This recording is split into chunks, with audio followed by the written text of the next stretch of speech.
Hepimiz Schindler'in Listesi filmini izlemiş ve Oscar'a büyük saygı duymuştuk. Peki sadece o muydu doğruyu yapmaya çalışan? Tarihin tozlu sayfalarında kalan pek çok insan var. 1896 yılında doğan Stanislawa Leszczyńska, 20'li yaşlarında Ebelik Okulu'ndan mezun oldu. Birinci Dünya Savaşı sırasında gönüllü olarak çalışmış, fakir ve evsizlere yardım etmişti. Stanislawa Leszczyńska, Polonya'da ebelik yaparken Alman işgaliyle evinden koparılıp Auschwitz'e getirildiğinde muhtemelen ne ile karşılaşacağını kendisi de bilmiyordu. Kocası Polonya'da öldürülmüş, iki oğlu başka bir çalışma kampına gönderilmişti.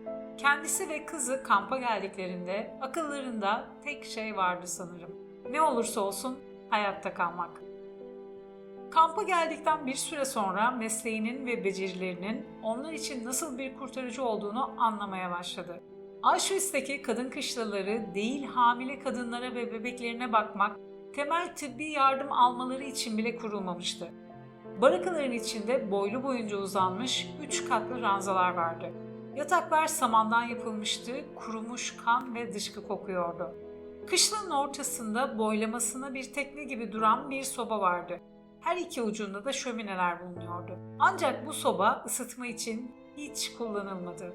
Stanislawa becerikli ve eylem odaklı bir kadındı. Soba çocuk yatağı olabilecek en iyi yerdi. Sobaya en yakın olan yatakları da doğum koğuşu olarak kullanmaya başladı. Birçok kadın buraya hamile getirilmişti ya da geldiklerinde hamile olduklarının bile farkında değillerdi. Stanislawa için bu kadınlara yardım etmek, anne ve bebeğinin sağlığını güvence altına almak demek, çoğu zaman fedakarlık yapmak anlamına geliyordu. Kedi büyüklüğündeki fareler hastaların kulaklarını, burunlarını, ayaklarını kemiriyorlardı. Bu cesur kadın başka bir kadınla gece nöbetine başladı, fareleri hastalardan uzak tutmaya çalıştılar. Ayrıca anne de fedakarlık yapmak zorundaydı. Doğum yapmadan birkaç hafta önce çocuk bezi ve kundaklama için kullanılacak çarşaf bulmak zorundalardı. Bu çarşafları alabilmek için onlara ayrılan günlük yemek öğünlerini başkalarına vermek zorundaydılar. Çarşaflar temin edilemezse bebekler kirli kağıda sarılıyordu. Etrafını saran dehşete rağmen Stanislawa'nın tek endişesi anneyi rahat ve güvende hissettirmekti. Bir zamanlar ülkesindeki kadınlara yaptığı gibi. Onunla birlikte yaşayan kadınlar Stanislawa'nın neredeyse hiç dinlenmeden geceler boyunca kadınlar ve bebekleriyle ilgilendiğini hatırlıyorlar. Onlar için bir anne gibiydi, sakin, istikrarlı. Toplama kampında yetersiz beslenme başlı başına bir sorundu. Bunun yanında ne ilaç, ne tıbbi alet, hiçbir şey yoktu. Stanislawa tüm doğumları kendi başına ve elinde hiçbir şey olmadan yaptırmaya çalışıyordu. Stanislawa dışında kampta doktorlar da vardı. Hasta ve yaralılara bakıyorlardı. Naziler bu doktorlara kesin emirler vermişti. İyileşme umudu yoksa gaz odalarına gönderilmeleri gerekiyordu.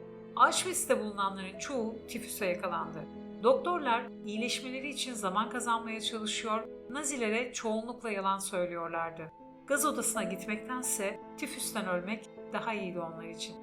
Aynı şekilde Stanislawa'ya doğan bebekleri hemen öldürmesi emrini verdiler. Naziler anne ve bebeklerin hayatta kalamayacaklarını varsaymışlardı.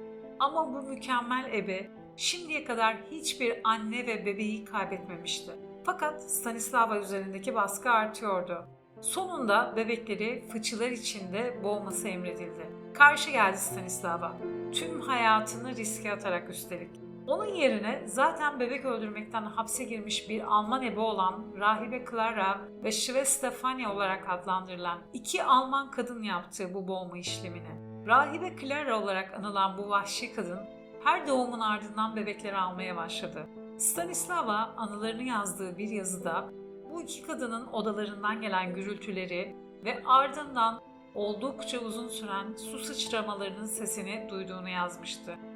Çok geçmeden zavallı anne, bebeğinin cansız bedeninin bloğun önüne atıldığını ve fareler tarafından yendiğini görüyordu.